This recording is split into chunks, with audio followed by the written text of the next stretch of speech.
report. KTAR's Taylor Tassler joins us live in the news center with the details.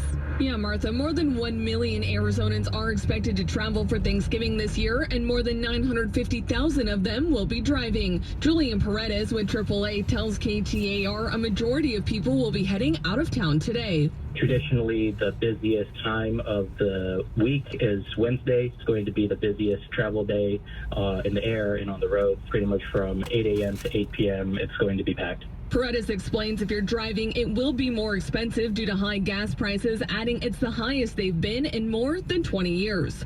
Reporting live in the news center, Taylor Tassler, KTAR News. We've got a pretty nice start locally to one of the busiest travel days of the year. Let's say good morning and happy Thanksgiving Eve to Detour Dan, live from the Valley Chevy Dealers Traffic Center.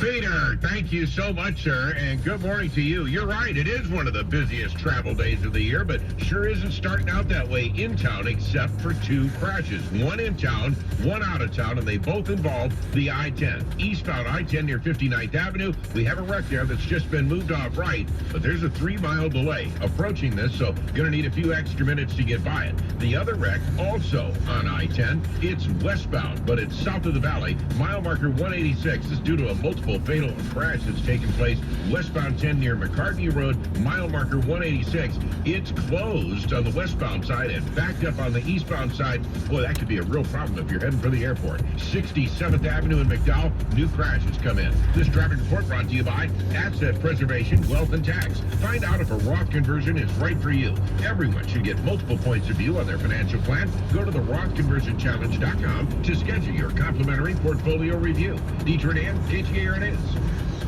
A nice day for those last-minute errands before the holiday. It'll be mostly good morning, YouTube. What's happening? It's 6:03 a.m. right now, Wednesday, November 23rd, 2022, day before Thanksgiving. It's 6:03 now and 47. Yeah, that's what I said, 6:03. 6 dead plus the shooter in the country's latest mass gun violence. The This is shooting comes crazy. just 3 days after another mass shooting in Colorado. This time it happened at a Walmart supercenter in Chesapeake, Virginia. Brianna Taylor works there. She tells ABC News a manager was the one who walked into the break room and opened fire. He didn't say a word. He didn't say anything at all. I literally hadn't even seen him before that point. He just came around the corner and he just started shooting. The first person that was in his eyesight, he shot him down. Several people hid throughout the store. Police went aisle by aisle looking for them. Again, the gunman also dead. The violence just days after the Club Q killings in Colorado Springs. Here's ABC's Jim Ryan. Federal investigators have been sent to the Walmart in Chesapeake, 24 miles west of Virginia Beach, to look for clues into the shooter's motive. Defined as the wounding or killing of at least 4 people, this is the 7th mass shooting in the U.S. in the last week. Chesapeake Mayor Rick West says he's devastated by the senseless act of violence. ABC's Jim Ryan. Sherry Preston, ABC News. And we are standing by for an update from law enforcement coming up in just moments. As soon as we have more details on this shooting, we'll bring you those to you. Arizona votes. New this morning, Republican candidate for Attorney General Abe Hamadeh has filed a legal complaint alleging there were various errors in the November election, specifically in Maricopa County. The complaint filed in the Maricopa County Superior Court asks the judge to not certify the election results and instead certify them in Hamadeh's favor. This comes after the final vote totals show Democrat Chris Mays holds a lead of 510 votes over her Republican opponent. This race will head to an automatic recount since the two candidates fell within 0.5% of each other. The Republican National Committee joined Hamadeh on this lawsuit, and Chris Mays will be joining our special Arizona Votes program this afternoon at 1 o'clock. You can listen live on KTAR in the news app or on 92.3 FM. Well, now that all ballots have been counted, we're taking a look at Latino voter turnout. Joe Garcia with the nonprofit Chicanos por la Causa estimates a record 400,000 Latinos voted this past election. That's about 50,000 more than in the previous midterm. We know if you look at how close the races were. Oh yeah, I don't think that lawsuit is going to go anywhere. I don't think the recount is going to show anything different. I mean, the whole reason that it takes so long for Maricopa to count up all the votes is because they do it so meticulously and verify every ballot. So anyway, not quite as smooth sailing as I thought this road was going to be, but not terrible. So yeah, taking a different route home than normal. out of Amazon late, like about 20 minutes late. Generally having such a great night at work, and then I had a problem like right at the end of the night, and then I had another problem like after that, and yeah, I thought I would be leaving right on time, and it was so late going out the building that I had some learning ambassador that I've never met before warn me about clocking out. better not clock out there. Like, okay, where else would I clock out? Now granted, it was like 5:45 by the time I got to the time clock. But, anyway, and I'll explain that in a moment. First, I want to explain like what's happening with traffic here, and why after 6 a.m. I'm actually driving at 65. The traffic's heavy, but it's moving fast. Driving at 65 miles per hour on I-10, approaching the I-17 stack. So, yeah, I when I got in the parking, when I was leaving the parking lot, I did my usual, pop my iPhone. Oh. And another surface street wreck nearby. I-10 eastbound took a wreck near 67th Avenue. It's no longer blocking. It's out of the way, but there is about a 3.5 mile delay. Approaching 83rd Avenue into the southbound freeway interchange at 59th Avenue, but it does look really good the rest of the way to the downtown from there, and that's the only freeway slowing here. Yeah, what he said. it's back behind me. Anyway, yeah, instead of the usual like mixture of red and yellow congested traffic on the I-10, sometimes I can catch it at 43rd Avenue or 35th Avenue when it's all right past there, but yeah, usually pretty jammed up between 75th and 43rd. But that's not what I saw today. What I saw today was it just absolute at a standstill, like red, dark red, between about 75th and 59th, and it showed an accident right where the 202 comes together with the 10, but then just nothing, just green, no traffic, just green from on I-10 from the 202 all the way to the short stack where I split off at the other end of the 202. And also it showed the 202 going up to I-10, you know, the South Mountain Freeway where it's coming up from Levine.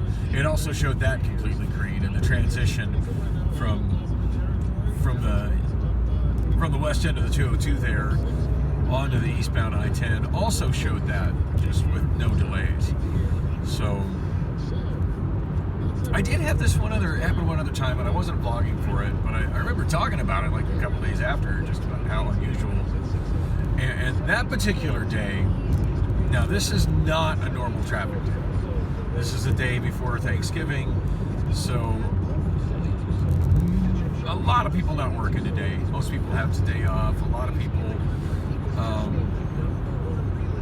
leaving later to go to the airport. It's the busiest day of the year at Sky Harbor. And so yeah, traffic's not going to be normal today anyway.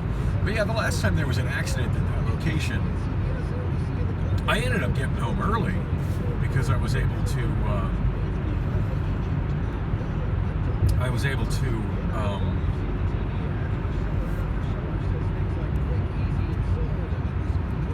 take pretty much the same routing I did today, instead of going up to the 10 because it was gridlocked.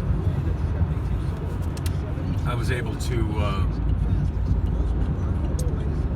do my usual of going down Van Buren, but turn right on 67th Avenue, take 67th Avenue down to excuse me, take 67th Avenue down to Buckeye over to the 202, which is the last road where you can get on the 202 headed northbound towards I-10, and then do just like, and that's where I started my video there, and do just like I did and take the 202 and do the 10. Although last time I wasn't held up late. I wasn't held up late at Amazon, so I was able to actually hit the actually able to take the carpool exit. You know, because the carpool exits, they become restricted at 6 a.m. So I was able to use the carpool exit ramp from Loop 202 onto I-10, and then I made it down here to this short stack here, and was also able to use the left exit, carpool lane, the 202. But yeah, I think I ended up getting home by like, gosh, probably 5:50. 5:48, something like that. It was ridiculous how quick I made it home that day. No, today I got humped up. I'm not quite sure what I did to cause it, or if I did anything to cause it. Maybe it was just a software glitch. But right at the very end of my shift, I had 2 trailers I was working on. I forget the dock numbers, I forget what their destinations are, and it really doesn't matter. But into the night, trying to get just there wasn't really much left to put in it, but I had just enough to do a couple small loads into it. You know, where I'm doing just 2 pallets at a time, and I think the time before that on one I did 6 pallets at a time. But anyway, there's a screen next to the dock door that keeps a running tally of how many pallets are scanned into each truck. And then I also keep a written manifest. And every time I do load a batch of pallets into the truck, I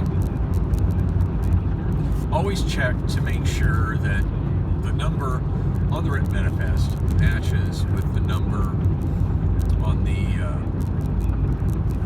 on the screen. And today was unusual in that when I got there, it was actually correct on all 3 trucks that I started working on in my work corral. And it just seems like more often than not, one of the trucks I start with, there's something wrong with it, left behind by day shift. And I try to just be really diligent to make sure I'm not leaving any mistakes for whoever takes over that next corral on day shift the following day. Anyway, yeah, everything had just been perfect, no problems. I did have one time that I noticed that I was 1 pallet short on the screen, and loaded my first 2 stacks, so 4 pallets in. I forget how many I was loading at once at that time, probably 10 or maybe 12. And after I loaded the first 4, and I noticed that the number was still 1 less than it should be on the screen, I proceeded to park the forklift and try to figure out what was wrong. And at that point, it's a lot easier to fix it. It's a lot easier to find it and fix it at that point rather than after everything is loaded, because at that point I can still scan the barcodes on every pallet that I'm loading in,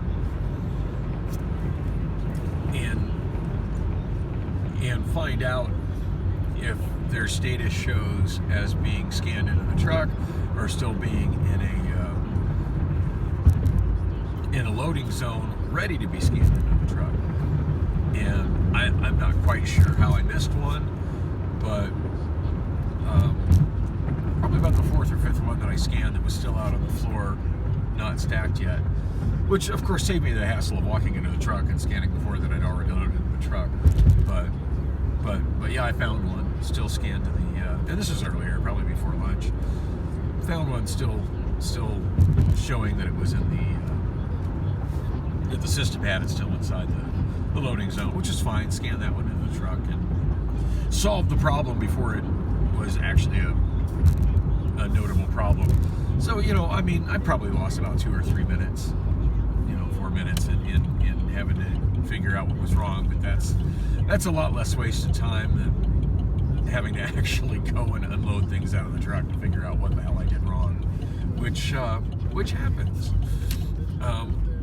I try to be really diligent with double checking my numbers as I go. That way I don't have to do that, but yeah, I've had many days where my day starts with a screen, you know, a truck that's not finished with a screen and a screen and a written manifest that don't jive, and I have to take things out of the truck to figure out what the hell went wrong. So anyway, glad I solved that one. I'm not too much wasted time because I kind of know when the critical, you know, like I said, once 4 pallets are in, it's like, okay, if it hasn't, and sometimes there's a lag in the screen updating next to the dock door. So I don't always wait for it to be at the number it's supposed to be before I start loading, but yeah, once I get to where I have 4 in and that number still doesn't jive, it's time to start double checking stuff. So anyway, I thought I'd been really diligent about that, and this is right at the end of the night. I'm literally loading my last 2 pallets of the night. It's like 5:18. So I got pretty much enough time to just get those in and finish my little sheets by, this is basically there's a place where I put my login on it and basically draw the lines to the end of what I did and call it a night. Grab my stuff, turn on my scanner, grab my stuff, go bring the forklift back to the charger, plug it in, and head for the door, and hopefully get there, you know, right at 5:30, or maybe a little bit earlier. Anyway, the last 2 I got in, and at this point, it's like 5:15, 5:18, something like that. And the last 2 I did were on the adjacent door, and I noticed that they had updated, and the number was correct on it. It was showing 10. And then I look over, and the next door, I could have sworn it was at 40 before I loaded the last 2 in, and I did the last 2 in it before I did the last 2 at the door next to it. And I look over, and it should say 42 by this point, and it's still saying 41. And I'm kind of stressed about it. And I go in and I scan the last 2 that I brought in by themselves. They both show a scan to the truck. Scan the 2 to the right of them, and they both show scan to the truck. And at this point, I'm starting to get a little stressed because I'm running out of time. It's the end of my shift. I want to park my forklift and go home. And pull the forklift in, just grab the last 2 pallets that I brought in, and just move them back about, 5-6 inches, just enough that I can scan the 2 pallets behind it. And those both show as being in the truck. And at this point, it's like, yeah, it's already later than I should be heading back to the charging area. Oh, I thought I had a cat run out in front of me. It's already later than I should be heading to the charging area. So what the hell? I think I want to go I want to get the rest of this story out, and I'm almost home, but I think I want to go to Circle K, get my Sip and Save drink, go up the one on 48th Street. Anyway, so yeah, I back it up, and at this point it's just like, no, this is not the time for this kind of discrepancy. And I don't want to be the asshole that just pretends I didn't see it and leaves it. So whoever comes in on day shift gets to start their day, like I sometimes have to start mine with, oh, great, where I walk in and I look at the truck and I look at the, and I look at the screen and I look at the manifest. It's like, oh, great, somebody left me a mess up. This is what I'm starting with. And I have to spend my day fixing somebody else's mistake. I don't want to be the guy that left somebody else my mistake. But it's the end of the shift. I'm literally out of time. So at that point, I grab the written manifest, and I'm so frustrated, because this is not the time I want to bring this to my direct manager, my PA which is Alex tonight, and I just go up there and I've just got this look on my face like I'm about to cry, and I'm holding the manifest. I'm like, I know this is the worst time ever, but one of my, I scanned the back 6 pallets. They all show that they're in the truck, but I've got a discrepancy. The screen is showing something's not right in this one. And she looks kind of shocked because it's really been a long time since I've come to her with that kind of problem, where it's not left over from the day before, from the shift before, where I've made the mistake and haven't caught it myself right away, to the point I never even have to tell her about it. Anyway, she looks it up, and she's like, well, how many are you supposed to be in there? I said 42. And she goes, okay, well, the screen, she goes, she's doing something on her laptop. I don't use the laptops. I'm not that I'm not that level.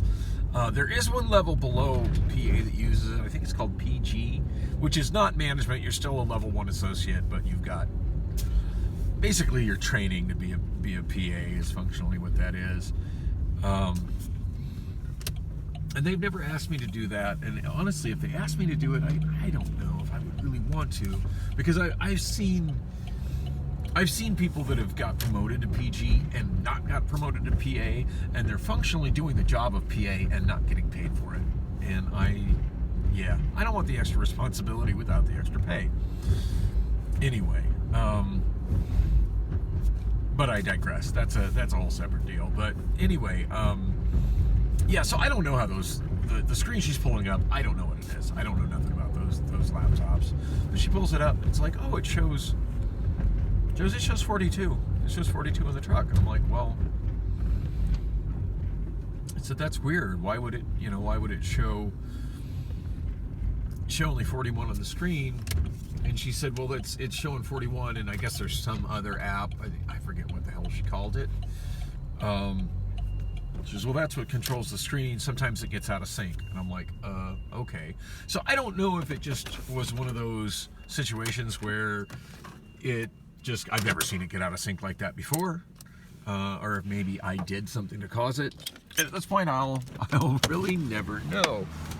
John, one of the other drivers, suggested that what the situation might be is that I might have accidentally scanned the barcode on a tote as opposed to the pallet label on the pallet of totes, which, okay, maybe.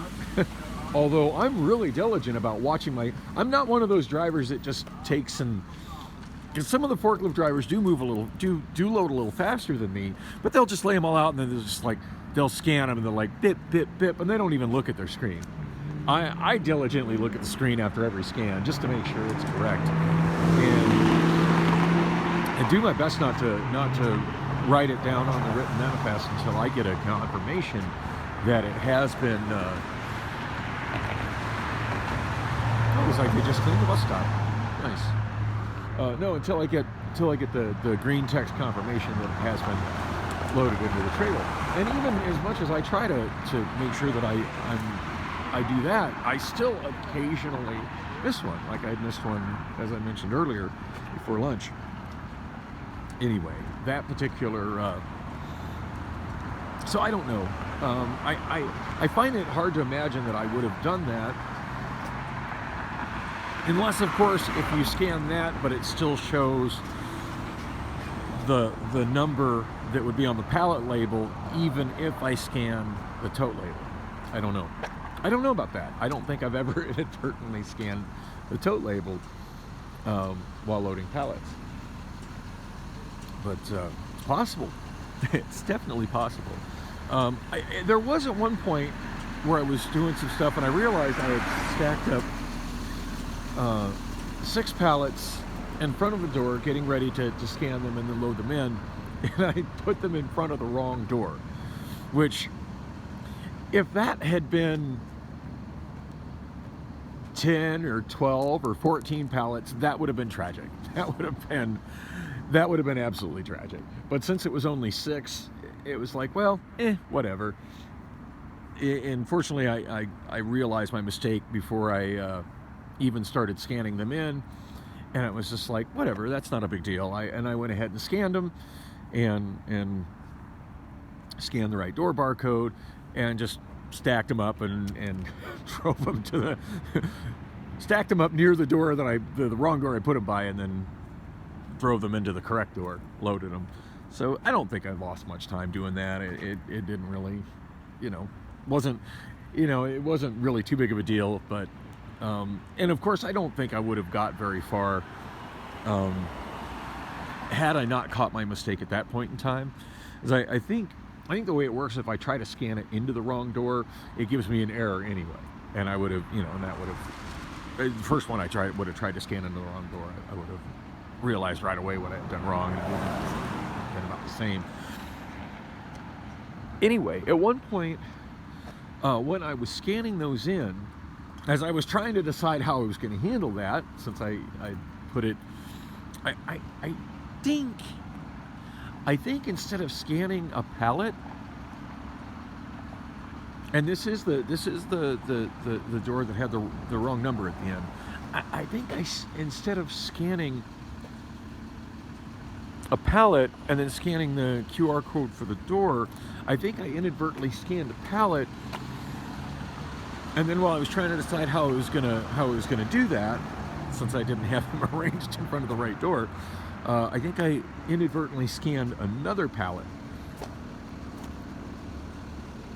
which scanned the pallet into the I don't know. I don't understand how all of that software works, and maybe that's what caused the discrepancy. But that was on the 6th. It wasn't. Maybe it was the last. Come to think of it, that was the last batch that I did. It was 6. It wasn't just 2. I did 6. So maybe that is what I did wrong. I'm not sure. Anyway, hopefully I don't make that mistake again, because it stressed me the hell out. And normally it wouldn't have stressed me out that much, but the fact that it was the end of the night just kind of made it extra stressful. And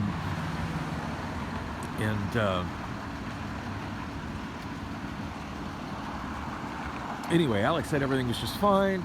Wrote a little note on the side of the written manifest. There's a place for notes on there saying that there was a discrepancy on the screen, that the screen will show one less that's there, but there's a place where there's the column where my name goes as the person that loaded it, and there's another column for somebody that audits it, and she signed it as an auditor, and then put a note that the screen was one less than what it showed, but that there are 40, that it showed 42 scanned in. She's like, "You're good, don't stress." It's like, "I got your back, don't stress." And I'm like, "Okay, no problem." But I just never seen that happen before. So anyway, I since I'm already at the desk there, I go ahead and turn in my scanner, put the battery on the charger, the scanner battery, and I'm heading back to the forklift. I figure I'm going to put everything on the forklift and then drive it back to its charging area.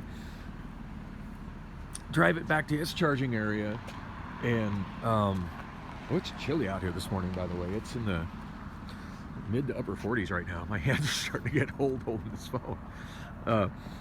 Anyway, I'm going to do that, and I realize I'm missing my iPhone.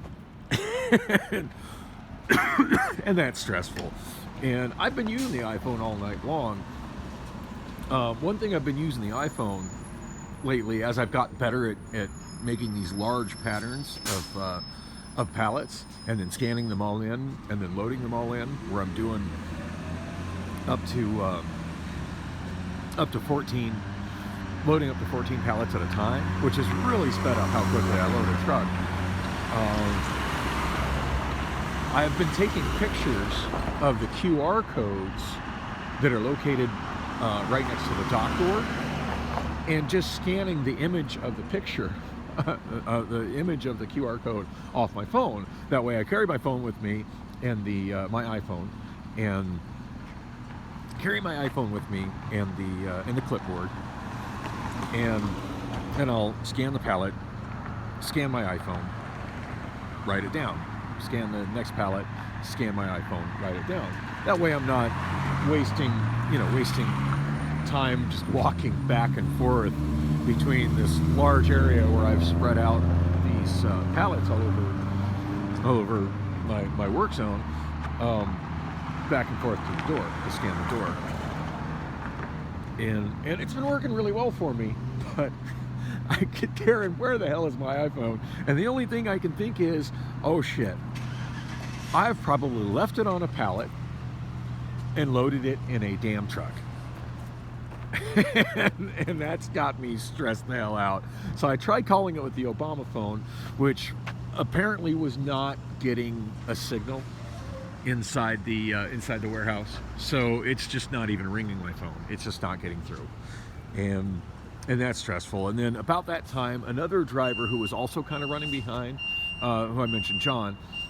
John was working on pallet receive, and John sometimes will get lost in that and not realize what time it is, and I think that's what happened with him.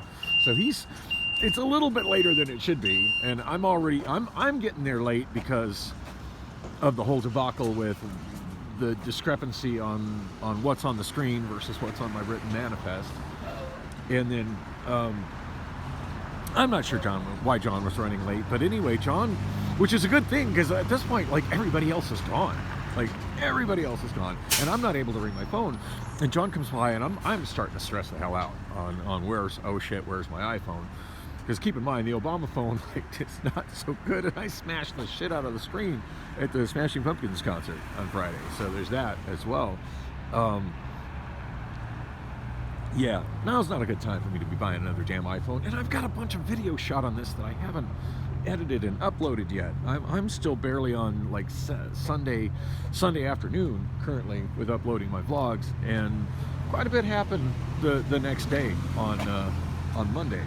In fact, Monday's well, of course, if you're seeing this and you're watching all of this, you've already seen what happened on Monday. But yeah, I'm the thought of that being lost is also adding to my stress. And oh my God, where's my iPhone? I don't want to buy another iPhone. Shit.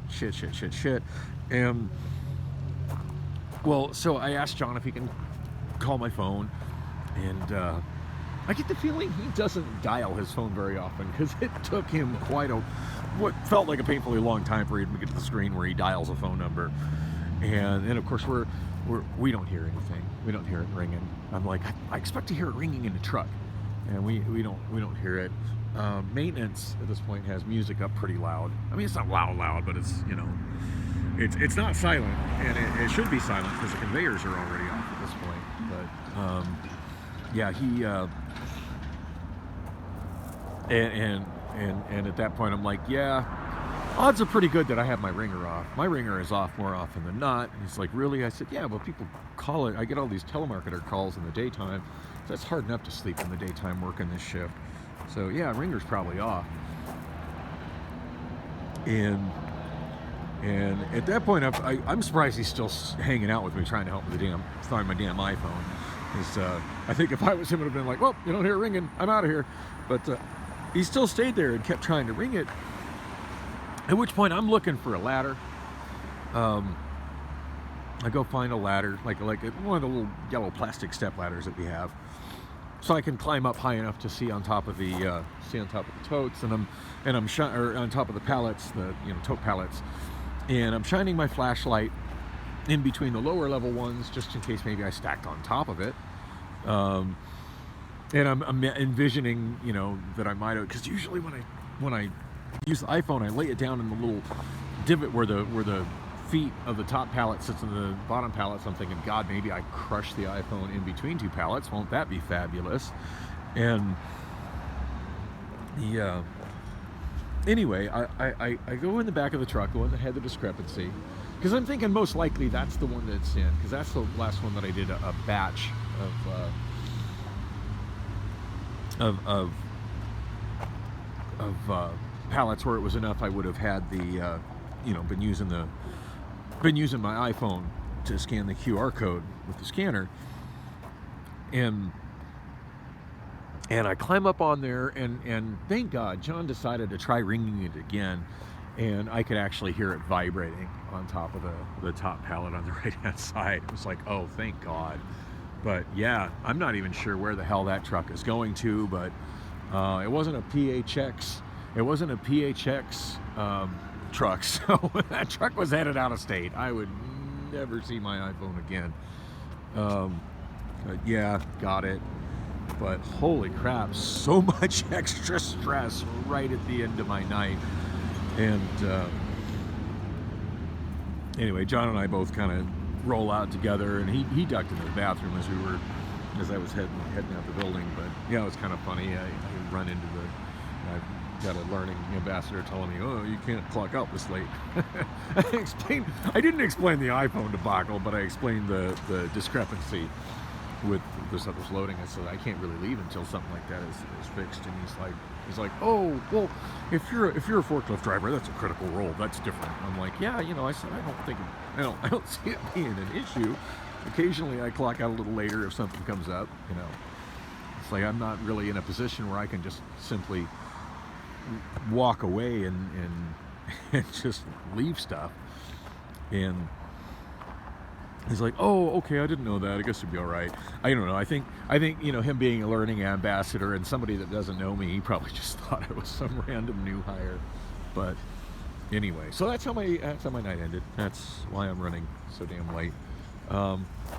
And boy, did I waste a lot of time explaining that, standing outside the Circle K. I'm going to go inside and get myself a drink. Thanks for coming with me on this journey and listening to my nonsense. And yeah, like and subscribe. If you like listening to me talk myself, there'll be more later.